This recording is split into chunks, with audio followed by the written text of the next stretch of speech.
चलो let's see, अब हम बात करते हैं important legal affairs, current legal important topics. Current का मतलब क्या है? कंसोर्टियम पिछले कुछ सालों से करंट टॉपिक्स के बारे में बात कर रहा है। कंसोर्टियम कुछ सालों से करंट टॉपिक्स को लीगल को हमें देख रहा है।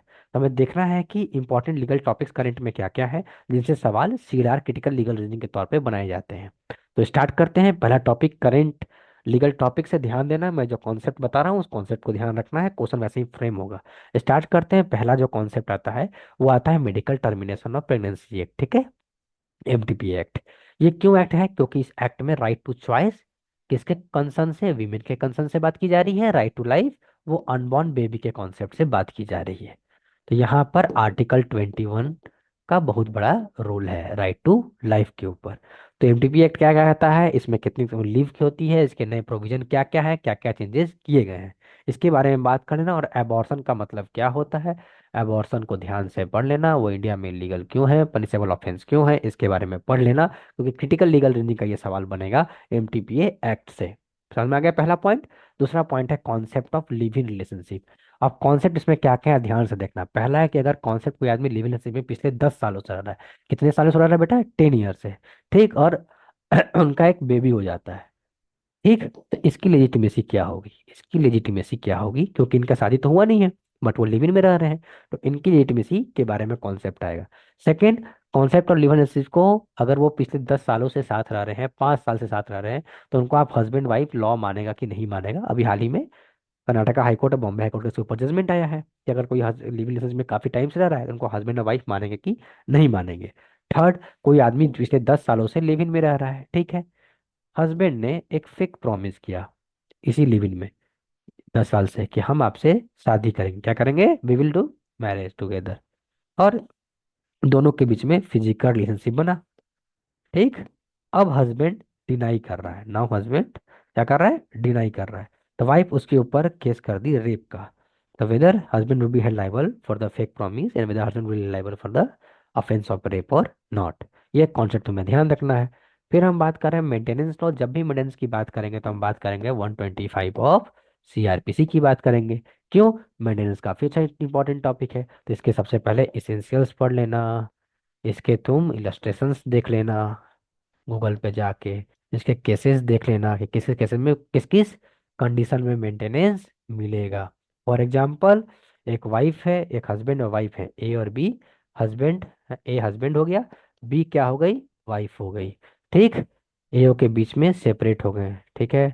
बी ने अभी डाइवोर्स नहीं लिया है, बी ने दूसरी शादी कर ली है सी पर्सन से, बी वाइफ है, सी पर्सन से मैरिज कर ली। अब बी जो है वो ए से मेंटेनेंस मांग रही है, ए से मेंटेनेंस मांग रही है बिना डाइवोर्स किए, तो क्या ए मेंटेनेंस देगा वाइफ को कि नहीं देगा? इस कॉन्सेप्ट को भी पढ़ लेना। फिर आगे बात करते हैं। फिर हम बात करते हैं कॉपीराइट आईटी एक्ट 2002। काफी इंपॉर्टेंट है क्योंकि एआई न्यूज में है, एआई न्यूज में तो ये आएगा, क्योंकि एआई के रिगार्डिंग फ्लॉज को पढ़ लेना, क्योंकि कॉपीराइट इसमें काफी लग रहे हैं, ठीक है। अगर कोई आदमी आपकी कोई चीज़ को कॉपी करता है, कुछ चीज़ों को, आपके गाने को या ये हो या के थ्रू कुछ बदल कर पैराजम्बलिंग करके करता है, तो उससे कॉन्सेप्ट को पढ़ना है, कॉपीराइट क्या क्या लगता है, इसेंशियल क्या होता है, कॉपीराइट किसी चीज़ को कवर करता है, मतलब किस किस चीज़ को कॉपीराइट कवर करता है, ये काफ़ी इंपॉर्टेंट है। फिर right to property constitutional law का भी कॉन्सेप्ट है, हम उसमें भी पढ़ेंगे। हम बात कर रहे हैं कि भाई अभी हाल ही में यूपी में बुलडोजर जस्टिस सिस्टम के बारे में बात हुआ है हमारे कंट्री में, तो क्या bulldozer justice system right to property के ऊपर इन्फ्रिंजमेंट कर रहा है कि नहीं कर रहा है, तो इसके बारे में पढ़ लेना। फिर लेजिटिमेसी ऑफ ए चाइल्ड, इसके बारे में बात कर लेना, ठीक है। हिंदू मैरिज एक्ट में भी हम इसके बारे में बात करेंगे, और इसके बारे में हम बात करेंगे legitimacy of child in context of living relationship के बारे में भी हम बात करेंगे कि चाइल्ड की लेजिटिमेसी क्या होती है, ठीक है। फिर हम बात करते हैं रेप। फिर रेप के बारे में जब बात करें तो हम पॉस्को एक्ट के बारे में, फ्रीडम ऑफ चिल्ड्रेन, ठीक है, फ्रॉम सेक्सुअल ऑफेंसेस, पीओसीएस होगा, ठीक है, prevention of children from sexual. POCSO के बारे में बात करें, जब हम इसके बारे में बात कर रहे हैं तो हम बात कर रहे हैं स्किन टू स्किन टच के बारे में बात कर रहे हैं, ठीक, इसके बारे में बात कर रहे हैं, स्किन टू स्किन टच के बारे में बात कर रहे हैं। केरला हाई कोर्ट का जजमेंट पढ़ लेना स्किन टू स्किन टच के बारे में क्या कहता है, ठीक है। और पॉस्को जो एक्ट है वो जेंडर न्यूट्रल है, या सिर्फ वीमेन के ऊपर है, इस दोनों के पॉइंट के बारे में बात कर लेना। और चाइल्ड की एज कितनी होनी चाहिए, या एज से कोई लेना देना नहीं है। इन तीन कॉन्सेप्ट को पॉस्को एक्ट के बारे में पढ़ लेना। फिर बात कर रहा है रेप को कॉन्सेप्ट में फेक प्रॉमिस, अगर किसी आदमी ने फेक प्रॉमिस शादी के बाद किया, शादी के बाद करने के बाद उसने मैरिज नहीं किया, तो क्या रेप प्रासंगिकता है। फिर हम बात कर रहे हैं मैरिटल रेप। मैरिटल रेप का कॉन्सेप्ट हमारा इंडिया में करंट सिचुएशन क्या है मैरिटल रेप के बारे में, उसको पढ़ लेना जरूर कि मैरिटल रेप कंसिडर कर रहे हैं कि नहीं कर रहे हैं। फिर है कॉन्सेप्ट निक्रोफिलिया, किसी डेड बॉडी से डेड वीमेन के साथ अगर कोई आदमी फिजिकल इंटीमेसी बनाता है तो निक्रोफिलिया के बारे में बॉम्बे हाई कोर्ट ने भी कुछ कहा है। तो निक्रोफिलिया का जो एक्ट जो है ऑफेंस है वो 376 आईपीसी को बीएनएस में चेक कर लेना, 376 को कहीं ना कहीं अट्रैक्ट करेगा कि नहीं करेगा। तो निक्रोफिलिया के कॉन्सेप्ट को पढ़ लेना, बहुत इंपॉर्टेंट टॉपिक है, बता दिया। फिर जे एक्ट 2015 जुनाइल जस्टिस एक्ट को पढ़ लेना कि ये 12 से 18 साल के लोग क्या कह रहे हैं, क्या ऑफेंस है, इसके एसेंशियल क्या है, ये किसको टारगेट कर रहा है, और रिहैबिलिटेशन का कॉन्सेप्ट क्या है। क्वेश्चन इससे बनेगा ही बनेगा, जेजे एक्ट के अंदर वो आता है कि नहीं आता है। अगर वो आदमी जेजे एक्ट बोल दिया मतलब डॉली कैपेक्स भी साथ में रखना, और डॉली इन कैपेक्स को भी पढ़ लेना, क्योंकि डॉली कैपेक्स डॉली इन कैपेक्स जैसे ही पढ़ोगे उसके बाद ही जेजे जस्टिस एक्ट के बारे में पढ़ोगे। फिर हम बात करते हैं वैलिड मैरिज। मैरिज कॉन्सेप्ट का मतलब हम क्या पढ़ेंगे, इसेंशियल और वैलिड मैरिज पढ़ेंगे, स्पेशल मैरिज पढ़ेंगे इसी में, जो अभी रिसेंट चल रहा है मैरिज के रिगार्डिंग, ठीक है। फिर हम बात करेंगे स्पेशल लीव पिटीशन, एसएलपी को पढ़ लेना कि स्पेशल लीव पिटीशन हम कब ले सकते हैं, कहाँ पर जाके कर सकते हैं, आर्टिकल 32 और 26 वो भी पढ़ लेना। फिर अरेस्ट ऑफ बेल, बहुत इंपॉर्टेंट है कि अरेस्ट किसको कहते हैं, बेल किसे कहते हैं। जब हम अरेस्ट ऑफ बेल कह रहे हैं तो हम डिटेंशन को भी पढ़ेंगे, बट कॉन्स्टिट्यूशन लॉ का टॉपिक में हम कवर कर लेंगे, don't worry for the same. फिर हम बात करते हैं guilty intention versus guilty knowledge. अभी हाल ही में सुप्रीम कोर्ट ऑफ इंडिया ने इस दोनों के बीच में क्लियर कट डिफरेंस बताया है। तो go and read the difference between guilty intention and guilty knowledge. Make sure that कि ये सारे पॉइंट्स को तुम कवर अप कर लो। कैसे पढ़ना है मैंने बता दिया। अब हम आगे चलते हैं कुछ और टॉपिक्स को देखते हैं। अगर हमको पढ़ना है तो इन्वायरमेंटल रिलेटेड न्यूज़ के बारे में पढ़ लेंगे, गंगा का न्यूज़ काफ़ी इंपॉर्टेंट है।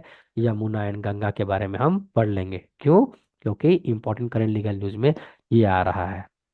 किसके बारे में हम पढ़ेंगे, यमुना और गंगा के बारे में, और ये आर्टिकल 21 को कहीं ना कहीं अट्रैक्ट करेगा। तो ये ध्यान देना कि right to have a clean environment article 21 constitution का ही पार्ट है। तो इन्वायरमेंट न्यूज को भी तुम पढ़ लेना। फिर हम बात कर रहे हैं principle of natural justice, philosophy of law का कॉन्सेप्ट है, ध्यान से इसको पढ़ लेना। राइट टू इक्वलिटी को पढ़ लेना, रूल ऑफ लॉ को पढ़ लेना कि law is equal for all, ठीक है, everyone is equal in the eyes of law, rule of law को ही पढ़ लेना।